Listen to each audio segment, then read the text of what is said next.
सभी को नमस्कार। आज हम लोग 71वीं बीपीएससी पीटी के लिए पॉलिटी पीटी 365 के दूसरे खंड की तरफ पढ़ेंगे। तो इसमें है पहला टॉपिक उपभोक्ता संरक्षण अधिनियम 2019। दरअसल 2019 में उपभोक्ता संरक्षण अधिनियम इससे पहले था एक्ट 1986। इसको प्रतिस्थापित कर दिया गया, रिप्लेस कर दिया गया 2019 के अधिनियम के द्वारा। उपभोक्ता के संरक्षण हेतु है।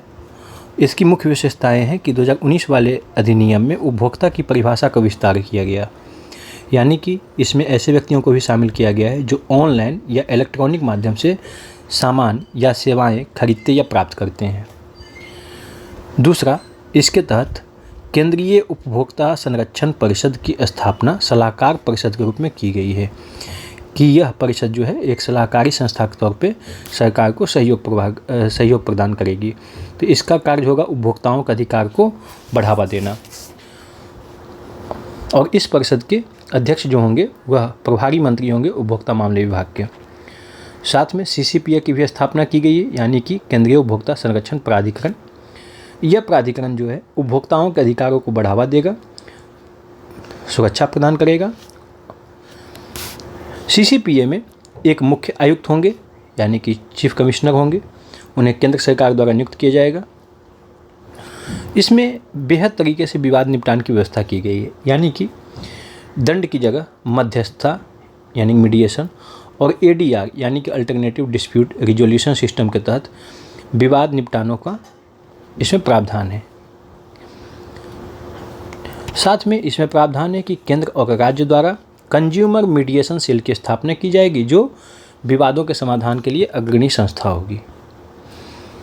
सीसीपीए द्वारा विनिर्माताओं या एंडोर्सर पर लगभग 10 लाख रुपए तक का जुर्माना लगाया जा सकता है और 2 साल की कारावास। किन मामलों में? अगर कोई विज्ञापन भ्रामक है या असत्य प्रतीत होता है तो। अगर वही जुर्माना दोबारा किया जाता है तो 50 लाख रुपये और 5 साल तक की जेल। तो सीपीए एक्ट 2019 के तहत उपभोक्ताओं को, जो कंज्यूमर हैं, उन्हें 6 अधिकार प्रदान किए गए हैं। पहला कि जो वो वस्तु या सेवा प्राप्त कर रहे हैं, सुरक्षा का अधिकार, उसके बारे में उसके अंदर क्या सामग्री है, क्या उसके रेट हैं, क्या उसके मानक फॉलो किए गए हैं या नहीं, तो उसके बारे में सूचित होने का अधिकार, उसे चयन का अधिकार, सुनवाई का अधिकार, शिकायत निवारण का अधिकार और उपभोक्ता जागरूकता का अधिकार, यानी कि 6 अधिकार प्रदान किए गए हैं। अब है एफसीआरए एक्ट। एफसीआरए क्या है? Foreign contribution regulation. यदि कोई एनजीओ वगैरह जो सिविल सोसाइटी होते हैं वो विदेशों से अंशदान प्राप्त करते हैं, सहयोग राशि प्राप्त करते हैं ताकि उनका संचालन किया जा सके, लेकिन एफसीआरए एक्ट जो है वह किसके द्वारा क्रियान्वित किया जाता है? तो गृह मंत्रालय द्वारा। किसके द्वारा? गृह मंत्रालय द्वारा। एफसीआरए का अर्थ है, जिसमें फॉरेन कंट्रीब्यूशन का अर्थ है कि कोई विदेशी व्यक्ति या संस्था द्वारा किसी वस्तु, मुद्रा या प्रतिभूति का दान, वितरण या हस्तांतरण। एफसीआरए का कार्यान्वयन केंद्रीय गृह मंत्रालय द्वारा किया जाता है। कोई भी एनजीओ किसी एनजीओ की पूर्व की गतिविधियों के जांच के आधार पे फॉरेन जो कंट्रीब्यूशन है उसकी मंजूरी को खारिज करने या मंजूरी देने में गृह मंत्रालय को इंटेलिजेंस ब्यूरो यानी कि आईबी द्वारा सहायता प्रदान की जाती है। एफसीआरए एक्ट में 2020 में संशोधन किया गया और संशोधन करने के बाद यह कहा गया कि एनजीओ के पंजीकरण के साथ साथ जितने भी इसमें जुड़े हुए पदाधिकारी हैं, ऑफिसर्स हैं, उनका आधार नंबर प्रस्तुत करना अनिवार्य है। साथ में कौन कौन विदेशी अंशदान नहीं प्राप्त कर सकता है? तो जो चुनाव लड़ने वाले उम्मीदवार हैं वो प्राप्त नहीं करेंगे, न्यायाधीश और सरकारी कर्मचारी, पत्रकार या समाचार या मीडिया ब्रॉडकास्ट कंपनी, विधायिका के सदस्य, राजनीतिक दल के पदाधिकारी और राजनीतिक प्रकृति के संगठन, ताकि विदेशों से फंडिंग लाकर वो यहाँ के लोकतांत्रिक सिस्टम पे कोई नेगेटिव इम्पैक्ट न डाल सके। एफसीआरए खाता विदेशी धन प्राप्त करने के लिए नई दिल्ली स्थित स्टेट बैंक ऑफ इंडिया की मुख्य शाखा में खाता अनिवार्य होना है, यानी कि जो कोई विदेशी अंशदान प्राप्त करना चाहता है तो उसे नई दिल्ली स्थित मुख्य एसबीआई ब्रांच में उसे खाता खुलवाना होगा।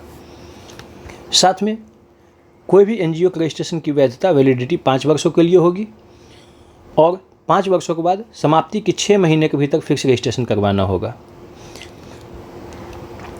अगर 100 रुपया उसे प्राप्त हो रहा है विदेशों से, तो पहले क्या होता था कि 50 रुपया जो है खर्च कर सकता था और 50 रुपया अपने प्रशासनिक कार्यों में खर्च कर सकता था। लेकिन अब नए नियम के अनुसार मात्र वह 20 रुपया अपने प्रशासनिक क्रियाकलापों में खर्च करेगा, बाकी उसे अन्य कार्यों में खर्च करना होगा।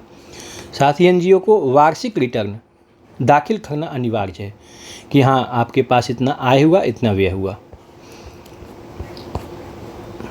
अब है राष्ट्रीय मानवाधिकार आयोग एनएचआरसी। आप जानते होंगे कि एनएचआरसी की स्थापना एनएचआरसी एक्ट 1993 के तहत हुआ था। एनएचआरसी को जो इंडिया का नेशनल ह्यूमन राइट कमीशन है, उसको जो यूएन की जो संस्था है गनहरी, यानी कि global alliance of national human rights institution, उसने लगातार दूसरे वर्ष भी यह बोला कि जो इंडिया का एनएचआरसी है वह ग्रेडिंग के लायक नहीं है, यानी कि उसका ग्रेडिंग वाला दर्जा स्थगित कर दिया। पहले इसे एक ग्रेड दर्जा प्राप्त था, लेकिन 2 सालों से कोई दर्जा नहीं दिया गया है। अब चलते हैं कि एनएचआरसी में होते कौन कौन हैं। एनएचआरसी की अध्यक्षता सुप्रीम कोर्ट के कोई सेवानिवृत्त यानी कि रिटायर्ड मुख्य न्यायाधीश यानी चीफ जस्टिस या सुप्रीम कोर्ट के कोई एक न्यायाधीश करेंगे। उनमें 5 पूर्णकालिक सदस्य होते हैं। इन 5 पूर्णकालिक सदस्यों में 2 जज होंगे। 2 जज कौन कौन से होंगे? एक सुप्रीम कोर्ट के सेवानिवृत्त या सेवारत यानी जो वर्तमान में सेवा में न्यायाधीश हैं वो रहेंगे। दूसरा, किसी हाई कोर्ट के एक सेवानिवृत्त या सेवारत मुख्य न्यायाधीश होंगे, चीफ जस्टिस होंगे। साथ में 3 अन्य सदस्यों में जिन्हें मानवाधिकार के मामलों का विशेष ज्ञान हो और व्यवहारिक अनुभव हो, और उन 3 में एक महिला होंगी। साथ में 7 अन्य सदस्य भी इसमें जुड़े हुए हैं, जो कि अल्पसंख्यक वर्गों से, ओबीसी वर्गों से, दिव्यांगजनों से, एससी एसटी, बाल अधिकार संरक्षण और महिला आयोग के चेयरपर्सन होंगे। तो इन 7 आयोग के जो चेयरपर्सन होंगे वो इसके सदस्य होते हैं। राष्ट्रीय मानवाधिकार आयोग का मुख्यालय नई दिल्ली में है और यह मानवाधिकार संरक्षण अधिनियम 1993 के तहत, और जैसे ही किसी अधिनियम के तहत इसकी स्थापना होती है, यानी कि यह एक सांविधिक निकाय है, और इसे 2019 में संशोधन किया गया, और 2019 में संशोधन के पश्चात ही ये वाला प्रावधान जोड़ा गया।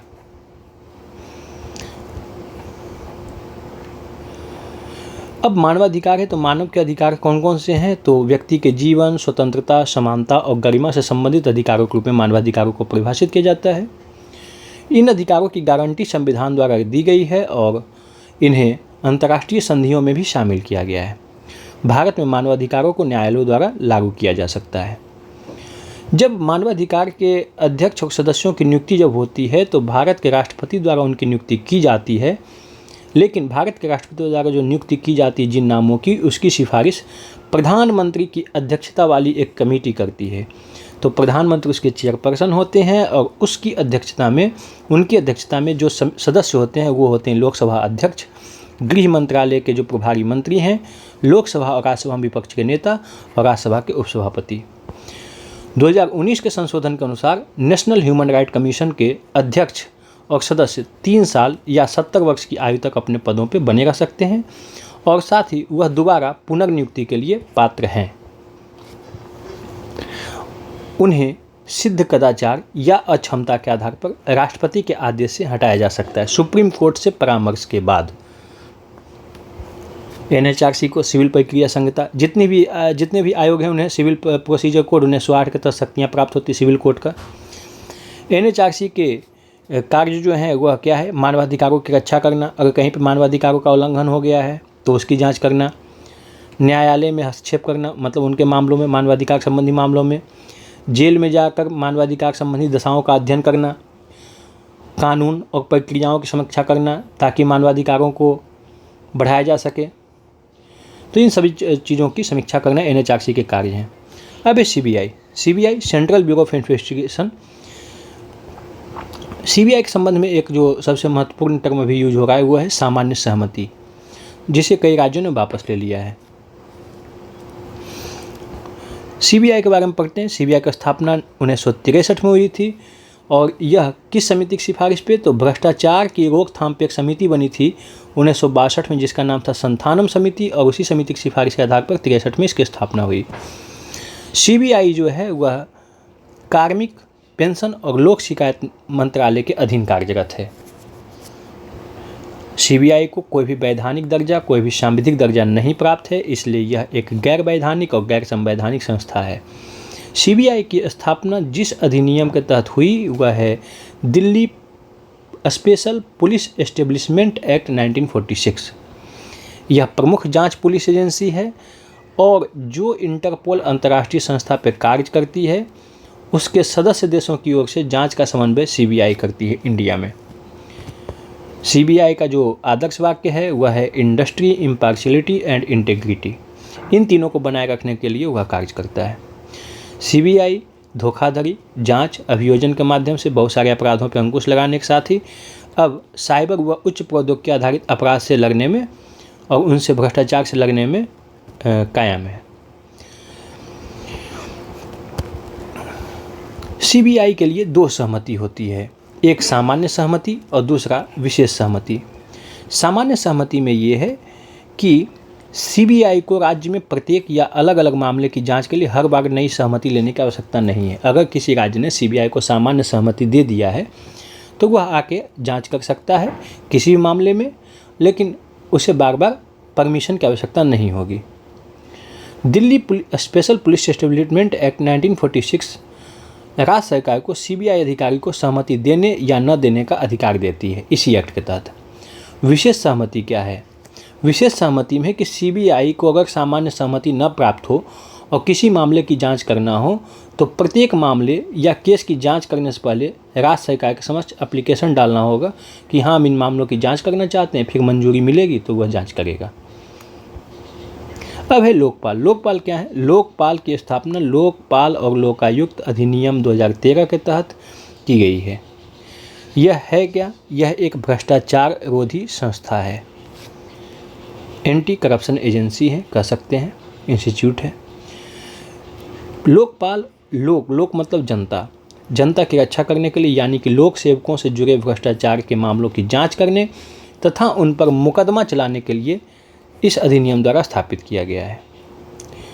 जिस केंद्र स्तर पर जैसे लोकपाल है वैसे ही राज्य स्तर पर लोकायुक्त हैं, लेकिन लोकायुक्त की संरचना सभी राज्यों में एक समान नहीं है। अलग अलग राज्यों में अलग अलग तरीके से उनकी नियुक्ति होती है और उनकी संरचना अलग है। केंद्र स्तर पर देखें लोकपाल के बारे में तो लोकपाल में एक अध्यक्ष होते हैं जो कि वर्तमान या भूतपूर्व यानी कोई रिटायर्ड भारत के सीजीआई हो या सुप्रीम कोर्ट का कोई वर्तमान या भूतपूर्व न्यायाधीश हो। साथ में एक अध्यक्ष प्लस 8 सदस्य होते हैं और इन 8 सदस्यों में से 50% सदस्य जो होंगे वह जुडिशियल पृष्ठभूमि को होंगे और इनकी नियुक्ति राष्ट्रपति द्वारा की जाएगी। भारत के प्रथम लोकपाल 2019 में कौन थे? पीसी घोष, न्यायमूर्ति पिनाकी चंद्रा घोष। और वर्तमान में जो लोकपाल हैं वह है न्यायमूर्ति एएम खानविलकर। वह पदभार ग्रहण करने से 5 वर्ष या 70 वर्ष, जैसे एनएचआरसी में आपने देखा कि 3 वर्ष 70 वर्ष हैं, वहीं लोकपाल में 5 वर्ष या 70 वर्ष इनका कार्यकाल होता है। लेकिन एनएचआरसी वाले में पुनर्नियुक्ति का प्रावधान है, लोकपाल में पुनर्नियुक्ति का प्रावधान नहीं है क्योंकि यह एक भ्रष्टाचार रोधी संस्था है।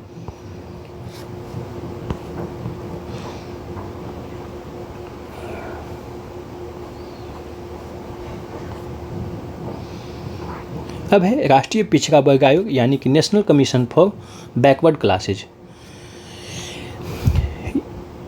102 में संविधान संशोधन अधिनियम 2018 के तहत संविधान में जोड़े गए अनुच्छेद 338B के तहत इसे संवैधानिक निकाय का दर्जा दिया गया है। किसे? एनसीबीसी को। एनसीबीसी अनुच्छेद 338B के तहत केंद्र और प्रत्येक राज्य सरकार के लिए यह अनिवार्य है कि वे ओबीसी के अधिकारों को प्रभावित करने वाले सभी प्रमुख नीतिगत मामलों पर एनसीबीसी परामर्श करे। यानी कि अगर ओबीसी के अधिकारों पर कोई बात करनी है या कोई योजना लानी है या कुछ भी करना हो तो एनसीबीसी से परामर्श ले सकता है। एनसीबीसी में एक अध्यक्ष, एक उपाध्यक्ष और 3 अन्य सदस्य होते हैं जिनकी नियुक्ति राष्ट्रपति द्वारा की जाती है और उनकी सेवा शर्तें भी राष्ट्रपति द्वारा निर्धारित की जाती, पहले से निर्धारित नहीं है। और कोई भी आयोग हो जो कि सांविधिक हैं उनके पास सिविल प्रक्रिया संहिता 1908 के तहत सिविल न्यायालय की शक्ति प्राप्त होती है। और जो भी आयोग होंगे जैसे कि national commission for backward classes हैं तो बैकवर्ड क्लास के लिए यह आयोग है तो वह क्या करेगा? पिछड़े वर्ग के रक्षोपायों की जांच और निगरानी करना, यानी कि उनकी रक्षा के लिए और बहुत सारे उपायों की निगरानी करेगा। उनके अधिकार से वंचित होने के संबंध में विशिष्ट शिकायतों की जांच भी करेगा। उनके सामाजिक आर्थिक विकास पर सलाह देगा, उनकी प्रगति का मूल्यांकन करेगा। उनकी उन्नति के संबंध में ऐसे अन्य कार्य करना जो राष्ट्रपति नियम द्वारा निर्धारित करे, और उनके रक्षा उपायों को लागू करने के लिए राष्ट्रपति को वार्षिक रूप से रिपोर्ट देना या सिफारिशें करना। यही एनसीबीसी का कार्य है, या नेशनल कमीशन फॉर एससी या नेशनल कमीशन फॉर एसटी। इनका ये 5 कॉमन कार्य है। एसटी वाले आयोग का थोड़ा सा कुछ अलग कार्य जुड़ जाता है, जैसे साहूकारी पर नियंत्रण, बाजार नियंत्रण व भूमि अधिकार संबंधी नियंत्रण, तो वो उनका थोड़ा अलग है। अब है national commission for scheduled caste. ये क्या है? अनुच्छेद 338 के तहत एक संवैधानिक निकाय है। कौन? National commission for SC. Bharat के राष्ट्रपति द्वारा नियुक्त एक अध्यक्ष, एक उपाध्यक्ष और 3 अन्य सदस्य। National commission for SC, national commission for ST, national commission for OBC, इनका संरचना ये होता है: एक अध्यक्ष, एक उपाध्यक्ष और 3 सदस्य, यानी कि टोटल मिला के 5, ताकि जब बहुमत हो तो 3-2 के अनुपात में हो, 4 के अनुपात में हो, कभी भी टाई अप ना हो। अब है ये 3 वर्ष की अवधि के लिए पद धारण करते हैं और 2 कार्यकाल से अधिक नियुक्ति के लिए पात्र नहीं होते। और यह करेंगे क्या? एससी के लिए जो संवैधानिक और कानूनी सुरक्षा उपाय, उसकी जांच, निगरानी और उसके संबंध में रिपोर्ट प्रस्तुत करना। यूपीएससी क्या है? अनुच्छेद 315 में यह उल्लेख है कि संघ के लिए एक लोक सेवा आयोग और प्रत्येक राज्य के लिए एक लोक सेवा आयोग होगा। यूपीएससी के अध्यक्ष की नियुक्ति अनुच्छेद 316 के तहत राष्ट्रपति द्वारा की जाती है। 6 वर्ष या 65 वर्ष की आयु, जो भी पहले हो। कम से कम उनकी पात्रता का प्रावधान ये कि कम से कम 10 वर्षों तक सरकारी सेवा में कार्य का अनुभव हो। सेवानिवृत्ति के बाद यूपीएससी के अध्यक्ष जो सेवानिवृत्त हो जाते हैं तो भारत सरकार या किसी राज्य सरकार के अधीन पुनः रोजगार के पात्र नहीं होंगे या पुनः नियोजन के पात्र नहीं होंगे। लेकिन उन्हें पद से तभी हटाया जा सकता है राष्ट्रपति द्वारा यदि वह दिवालिया हो जाते हैं, यदि वह उन्होंने कार्यकाल के दौरान अपने पद के कर्तव्यों का उल्लंघन किया है, यदि वह मानसिक या शारीरिक विकृति के कारण अक्षम हो चुके हों। अब है राज्य वित्त आयोग। जिस तरह से अनुच्छेद 280 के तहत केंद्रीय वित्त आयोग का गठन किया जाता है, वैसे ही राज्य वित्त आयोग का गठन जो है 243 आई के तहत किया जाता है। यह स्थानीय सुशासन के लिए होते हैं और 243 वाई में भी इनका प्रावधान है। ठीक है, नगर पालिका हेतु। और 243 आई में किसका प्रावधान है? ग्रामीण क्षेत्रों में, पंचायती राज में। तो राज्य वित्त आयोग का गठन किया जाता है 243 आई और 243 वाई के तहत। राज्यपाल करते हैं, क्योंकि राज्य का आयोग है तो राज्यपाल को हर 5 साल में एक वित्त आयोग गठित करने का प्रावधान है। इसे 73वां संविधान संशोधन 1992 द्वारा जोड़ा गया। क्यों? क्योंकि इसी अधिनियम के द्वारा जो है स्थानीय स्वशासन प्रणाली को संवैधानिक दर्जा दिया गया। राज्य वित्त आयोग क्या करता है कि पंचायती राज इंस्टीट्यूशन है उनकी वित्तीय स्थिति की समीक्षा करता है और निम्नलिखित सिद्धांतों की सिफारिश करता है। वह थ्योरी बनाता है कि कितने प्रतिशत के आधार पर जो है राजस्व का वितरण किया जाए, यानी कि राज्य की जो निवल कर आय है उसका राज्य और पंचायतों के बीच कितना अनुपात में वितरण किया जाए। पंचायत को जो सौंपे जा रहे हैं कर, शुल्क, टोल और प्रशुल्कों का निर्धारण किया जाए। राज्य संचित निधि से पंचायतों को कितना सहायता अनुदान दिया जाए। इन सभी चीज़ों की सिफारिश कौन करता है? राज्य वित्त आयोग करता है। अब है विधि आयोग। विधि आयोग क्या है? अभी 23वें विधि आयोग का गठन का मंजूरी दे दिया गया है और 23वें विधि आयोग जो है 2024 से लेकर 2027 तक कार्य करेंगे। विधि आयोग का कार्य यह होता है कि भारतीय विधिक व्यवस्था को बेहतर बनाने के लिए, तो विधि आयोग का कार्य है भारतीय विधिक व्यवस्था को बेहतर बनाने के लिए कानूनी सुधार की समीक्षा करना और सरकार को सुझाव देना। इसमें एक पूर्णकालिक अध्यक्ष और 4 सदस्य होते हैं और अतिरिक्त पदेन एवं अंशकालिक सदस्य, मेनली 1 अध्यक्ष और 4 सदस्य होते हैं। देखा जाए इतिहास के नज़रिए से तो विधि आयोग का गठन पहली बार 1834 में गवर्नर जनरल द्वारा लॉर्ड मैकाले की अध्यक्षता में। इस टाइम गवर्नर जनरल कौन थे? तो विलियम बेंटिक। उन्होंने लॉर्ड मैकाले की अध्यक्षता में विधि आयोग का गठन किया और चार्टर एक्ट 1833 के तहत दिए गए अधिकारों के आधार पर गठित किया गया था। लेकिन विधि आयोग के बारे में सबसे महत्वपूर्ण बात यह है कि यह एक गैर सांविधिक निकाय है और विधि एवं न्याय मंत्रालय की अधिसूचना द्वारा इसका गठन किया जाता है। इसका उद्देश्य है समाज में न्याय को सुनिश्चित करना तथा विधि के शासन के तहत सुशासन को बढ़ावा देने के लिए कानूनी उपायों में सुधार हेतु सिफारिश करना। साथ ही यह विधिक विषयों पर रिसर्च के साथ साथ टर्म्स ऑफ रेफरेंस के आधार पर सिफारिश प्रदान करता है। टर्म्स ऑफ रेफरेंस जैसे कि राष्ट्रपति द्वारा यह कहा जा सकता है कि विभिन्न विषयों पे हमें अपना विचार व्यक्त कीजिए, तो वह टर्म्स ऑफ रेफरेंस है। अब है नीति आयोग। नीति आयोग की स्थापना के 10 वर्ष पूरे हो चुके हैं। नीति आयोग का फुल फॉर्म है national institution for transforming India. NITI Aayog Bharat सरकार का एक थिंक टैंक है और यह गैर सांविधिक संस्था है जिसका गठन 2015 में केंद्रीय मंत्रिमंडल के एक संकल्प के जरिए किया गया और इसके तहत योजना आयोग को रिप्लेस किया गया। नीति आयोग के अध्यक्ष भारत के प्रधानमंत्री होते हैं और यह टॉप टू बॉटम अप्रोच के तहत कार्य करता है, जिसमें देखा जाए तो राज्यों को भी पर्याप्त जगह दी गई है। प्रधानमंत्री होते हैं, सभी राज्यों और केंद्र शासित प्रदेशों के मुख्यमंत्री होते हैं, अन्य केंद्र शासित प्रदेशों के उपराज्यपाल होते हैं। पदेन सदस्य के साथ साथ नीति आयोग के उपाध्यक्ष, पूर्णकालिक सदस्य और विशेष आमंत्रित सदस्य होते हैं। नीति आयोग के जो CEO होते हैं, मुख्य कार्यकारी अधिकारी, वह सचिव रैंक के कोई अधिकारी होते हैं जिन्हें प्रधानमंत्री द्वारा नियुक्त किया जाता है और वो एक निश्चित कार्यकाल के लिए नियुक्त किए जाते हैं। नीति आयोग का मुख्य कार्य है देश में सतत विकास लक्ष्यों SDG को अपनाने और हासिल करने की दिशा में प्रयासों की निगरानी करना, साथ में सहकारी संघवाद के साथ साथ प्रतिस्पर्धात्मक संघवाद को बढ़ावा देना। सहकारी संघवाद का अर्थ है कि वैसा प्रणाली जिसमें केंद्र और राज्य दोनों समन्वय और सहयोग की नीति के तहत विकास की प्रक्रिया को पूरा करते हैं, सहकारी संघवाद कहलाते हैं। और प्रतिस्पर्धात्मक संघवाद में क्या है कि राज्यों के बीच प्रतिस्पर्धा होती है और उनकी रैंकिंग के आधार पर उन्हें वित्तीय सहायता प्रदान की जाती है। विभिन्न तरह के इंडेक्स प्रदान किए जा रहे हैं, जैसे वाटर इंडेक्स हो गया, कॉम्पिटिशन इंडेक्स हो गया, तो ये नीति आयोग द्वारा जारी किए जाते हैं। जैसे SDG इंडिया इंडेक्स, राष्ट्रीय बहुआयामी निर्धनता सूचकांक यानी कि NMPI के आधार पे ये लोग करते हैं। निर्यात तैयारी सूचकांक वह नीति आयोग द्वारा जारी किया जाता है। अब है सूचना का अधिकार, एक महत्वपूर्ण अधिकार जिसने गोपनीयता के बजाय पारदर्शिता के रास्ते को ओपन किया। सूचना का अधिकार अधिनियम 2005 को लागू हुए 20 साल पूरे हो गए हैं। RTI एक्ट जो है जून 2005 में पारित हुआ था और अक्टूबर 2005 में लागू हुआ। इसका मुख्य उद्देश्य है नागरिकों को लोक प्राधिकारियों के नियंत्रण में, लोक प्राधिकारी मतलब सरकारी कर्मचारियों के नियंत्रण में उपलब्ध सूचना तथा पहुंच प्राप्त करने का अधिकार प्रदान करता है। RTI का समन्वयक एजेंसी यानी कि उसे लागू करने वाली एजेंसी कौन सी है, तो कार्मिक लोक शिकायत और पेंशन मंत्रालय के अंतर्गत DOPT।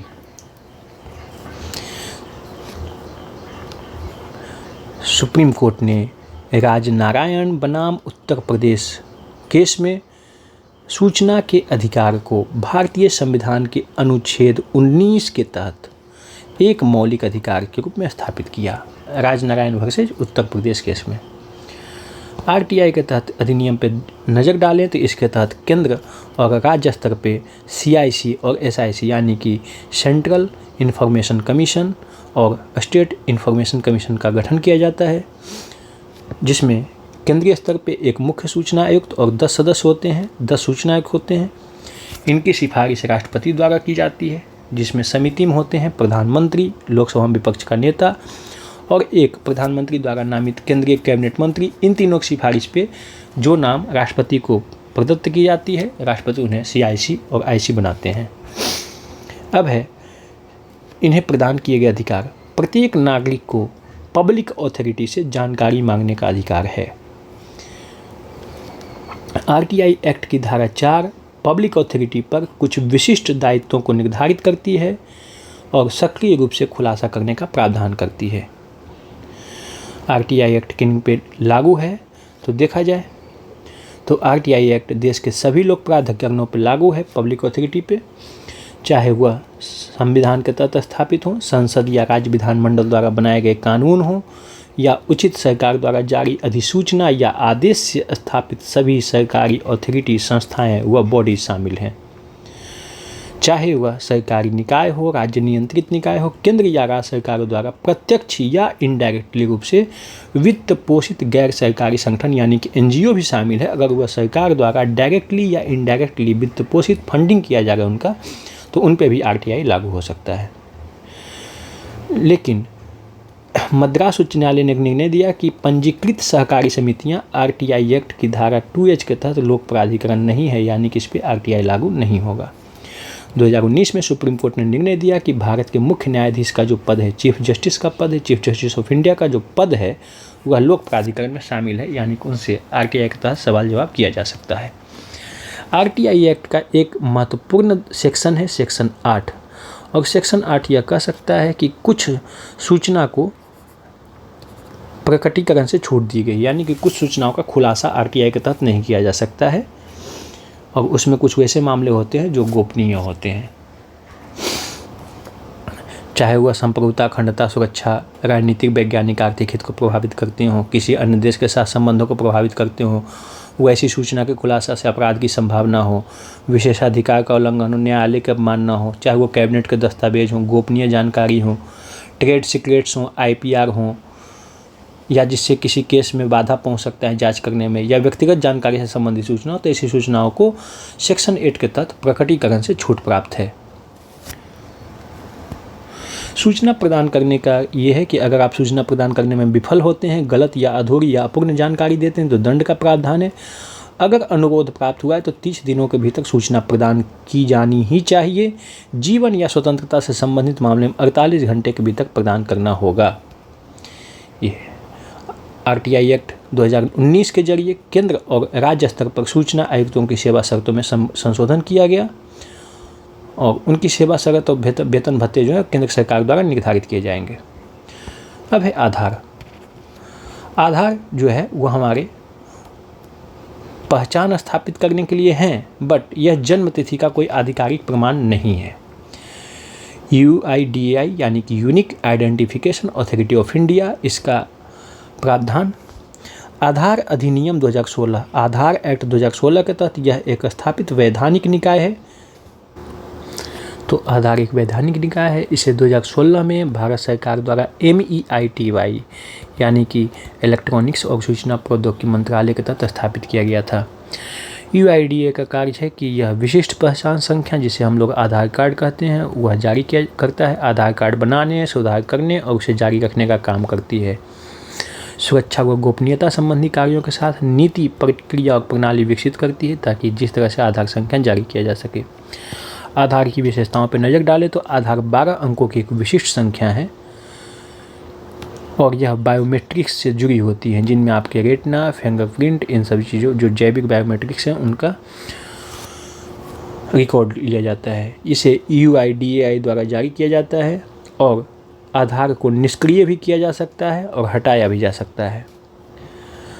आपके आधार कार्ड में नामांकन प्रक्रिया में न तो जाति, न तो धर्म, न आय, न स्वास्थ्य, न भूगोल आदि जैसे विवरण शामिल होते हैं।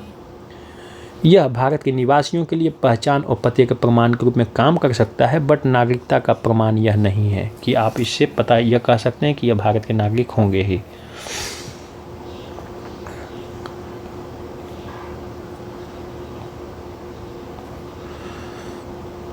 अब है केंद्र प्रायोजित योजना CSS के तहत 3 तरह की योजनाएं चलती हैं। एक कोर योजनाएं, कोर ऑफ द कोर योजनाएं, वैकल्पिक योजनाएं। कोर योजनाएं वह योजनाएं होती हैं जो केंद्र में होती हैं। केंद्र मतलब सेंटर में, यानी कि जो राष्ट्रीय विकास एजेंडे को निर्धारित करती हैं, जैसे हरित क्रांति, प्रधानमंत्री किसान सिंचाई, कृषि सिंचाई योजना और ग्राम सड़क योजना, स्वच्छ भारत मिशन, ये सब राष्ट्रीय विकास एजेंडे में होती हैं। कोर ऑफ द कोर योजनाएं वो योजनाएं हैं जो सामाजिक सुरक्षा, सोशल सिक्योरिटी और सोशल इंक्लूजन के लिए चलाई जा रही हैं, जैसे इसमें 6 योजनाएं शामिल हैं, जैसे मनरेगा, राष्ट्रीय सामाजिक सहायता कार्यक्रम, SC, ST, OBC, दिव्यांगजन व अन्य कमजोर समूहों के लिए 3 अम्ब्रेला योजनाएं, और अल्पसंख्यकों के विकास के लिए जितने भी अम्ब्रेला कार्यक्रम हैं वह कोर ऑफ द कोर योजनाओं में शामिल होती है। वैकल्पिक योजनाएं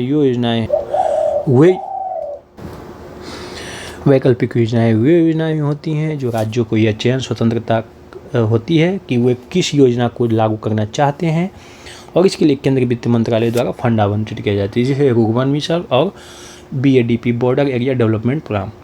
केंद्र प्रायोजित योजनाएं क्या होती हैं? तो केंद्र प्रायोजित योजनाएं ये योजनाएं हैं जिन्हें केंद्र और राज्य द्वारा ज्वाइंटली फंडिंग किया जाता है और इन्हें संविधान की राज्य सूची व समवर्ती सूची में आने वाले क्षेत्रकों में राज्यों की सहायता से कार्यान्वित किया जाता है। CSS में भी जो फंडिंग का ढांचा है वह 2015 में एक मुख्यमंत्री के उप समूह था, उनकी रिपोर्ट के आधार पर आधारित है। वर्तमान में कितनी केंद्र प्रायोजित योजनाएं चल रही हैं? तो 75, जिन्हें 3 श्रेणियों में डिवाइड किया गया है, जो अभी हमने आगे देखा है। कोर योजनाओं में देखें तो इनमें 3 तरह का फंडिंग चलता है। पहला कि जो 8 पूर्वोत्तर राज्य हैं, नॉर्थ ईस्ट के स्टेट, और 3 हिमालयी राज्य हैं, वहाँ 90-10 की भागीदारी, यानी कि 90 रुपया केंद्र देता है और 10 रुपया राज्य। वहीं अन्य राज्य जो हैं वहाँ 60-40 का अनुपात चलता है, जबकि केंद्र शासित प्रदेशों में जहाँ विधानसभा नहीं है वहाँ 100% वित्त पोषण केंद्र सरकार द्वारा किया जाता है। साथ में यह ध्यान रखना है कि केंद्र प्रायोजित योजनाओं की निगरानी सर्विलांस किसके अंदर है? तो नीति आयोग द्वारा किया जाता है और साथ ही वह थर्ड पार्टी मूल्यांकन की भी देखरेख करता है। मिशन कर्मयोगी देखा जाए तो इसका गठन राष्ट्रीय सिविल सेवा क्षमता निर्माण कार्यक्रम यानी कि मिशन कर्मयोगी के हिस्से के रूप में 2021 में शुरू किया गया। इसमें देखा जाए NPCSCB में तो प्रधानमंत्री के नेतृत्व में मानव संसाधन परिषद का गठन किया गया है। मंत्रिमंडल सचिवालय इसका निरीक्षण करता है। साथ में कैपेसिटी बिल्डिंग कमीशन की स्थापना की गई है। तो कहीं PT में ये पूछ सकता है कि कैपेसिटी बिल्डिंग कमीशन की स्थापना किस लिए की गई है? तो यह क्षमता निर्माण यानी कि प्रशिक्षण के मानकों, संसाधन के साझाकरण और संस्थानों के निरीक्षण हेतु कार्य करता है। साथ में स्पेशल पर्पज व्हीकल यानी कि सरकार के 100% मालिकाने के अधीन एक ऑनलाइन लर्निंग प्लेटफॉर्म है iGOT कर्मयोगी, वह भी संचालित होता है। मिशन कर्मयोगी क्या है? तो इसका उद्देश्य एक ऐसी पेशेवर प्रोफेशनल अच्छी तरह से स्किल्ड और भविष्य के उन्मुख सिविल सेवा का निर्माण करना है जो भारत की विकास संबंधी जो आकांक्षाएं हैं, भविष्य के जो कार्यक्रम है, राष्ट्रीय कार्यक्रम है, प्राथमिकताओं को पूर्ण करने में सक्षम हो। और इसमें सभी सिविल सेवक शामिल हैं, अनुबंधित कर्मचारियों सहित, चाहे वह केंद्र सरकार के सभी मंत्रालयों से संबंधित हो। मिशन कर्मयोगी का सबसे बड़ा सिद्धांत ये है कि अब जो है सिविल सेवा नियम आधारित से हटके भूमिका आधारित की ओर बढ़े, उनका कैपेसिटी बिल्डिंग हो। क्षमता विकास के लिए योग्यता आधारित दृष्टिकोण को यानी कि मेरिट बेस्ड अप्रोच को अपनाएगा। साथ में 70-20-10 अधिदेश, इसमें क्या है कि 70% लोग नौकरी के अनुभवों और चिंतन से सीखते हैं, 20% लोग दूसरों के काम से सीखते हैं और 10% नियोजित प्रशिक्षण से लोग सीखते हैं। और साथ में सरकार में अलग अलग विभागों के बीच बेहतर तालमेल स्थापित करना है। मेन है iGOT कर्मयोगी प्लेटफॉर्म यानी कि integrated government online training platform Karmayogi. यह मिशन कर्मयोगी के लिए लॉन्च पैड के रूप में कार्य करता है। यह एक व्यापक ऑनलाइन मंच है जो क्षमता निर्माण के प्रयासों में मार्गदर्शन करता है सिविल सेवा अधिकारियों को। इसके अंदर विभिन्न तरह के कोर्सेज हैं जो प्रशिक्षण हेतु सेट किए गए हैं और जब आप इसे उपयोग करेंगे तो इसमें आपके प्रदर्शन की निगरानी, मूल्यांकन और प्रमुख प्रदर्शन संकेतकों के आधार पर आपका रिकॉर्ड तैयार किया जाता है।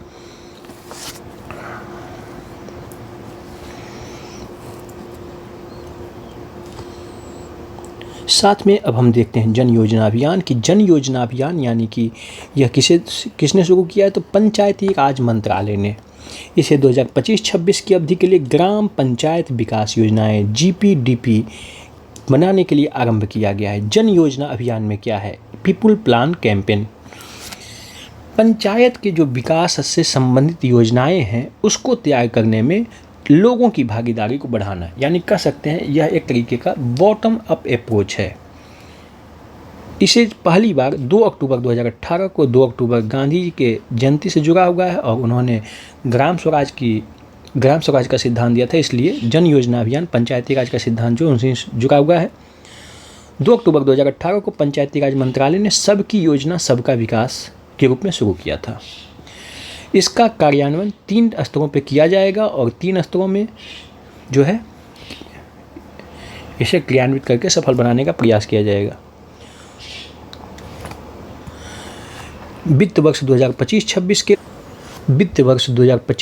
के लिए ग्राम पंचायत विकास योजना, ब्लॉक स्तर पर ब्लॉक पंचायत विकास योजना और जिला स्तर पर जिला पंचायत विकास योजना तैयार करने के लिए गांव स्तर पे ग्राम सभा, ब्लॉक स्तर पे ब्लॉक सभा और जिला स्तर पे जिला सभा का आयोजन किया जाएगा। ग्राम सभा के स्तर पे कैलेंडर तैयार किया जाएगा और पंचायत विकास सूचकांक के आधार पे विषयगत विकास संबंधी अंतरालों की पहचान की जाएगी कि इतनी योजनाओं में किस में प्रोग्रेस हुआ, किस में कम प्रोग्रेस हुआ और फिर उस पर ज़्यादा ध्यान दिया जाएगा। और यह सतत विकास लक्ष्यों के स्थानीयकरण पर आधारित है। यह समावेशी भागीदारी को प्रेरित करता है कि ग्राम पंचायत विकास योजना की तैयारी में सहायता के लिए युवाओं और 75 वर्ष से अधिक के बुजुर्गों को शामिल करके समावेशी भागीदारी पर जोर देता है। और ग्राम पंचायत विकास योजना के तहत जो मंजूरी होगी जिस योजनाओं की, उन्हें ई ग्राम स्वराज पोर्टल पे प्रकाशित किया जाएगा।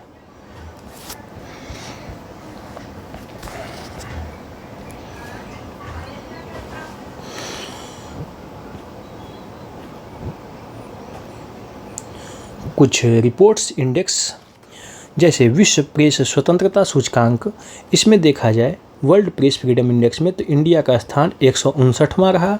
कितने देशों में? 180 देशों में। 159वां 180 देशों में। इस सूचकांक को पेरिस स्थित रिपोर्टर्स विदाउट बॉर्डर्स द्वारा जारी किया जाता है। विश्व प्रेस स्वतंत्रता दिवस 3 मई को जारी किया जाता है। 2024 के विश्व प्रेस स्वतंत्रता दिवस की थीम थी प्लेनेट के लिए प्रेस, पर्यावरणीय संकट के समय पत्रकारिता, क्योंकि अभी जो संकट सबसे बड़ा है वह है जलवायु परिवर्तन, इसलिए इसका थीम भी उसी तरह का रखा गया है। तो सबसे शीर्ष रैंक वाले 3 देश हैं नॉर्वे, डेनमार्क और स्वीडन। ये जो हैं 3 ऐसे देश हैं जो कि पत्रकारिता के क्षेत्र में शीर्ष स्थान रखते हैं।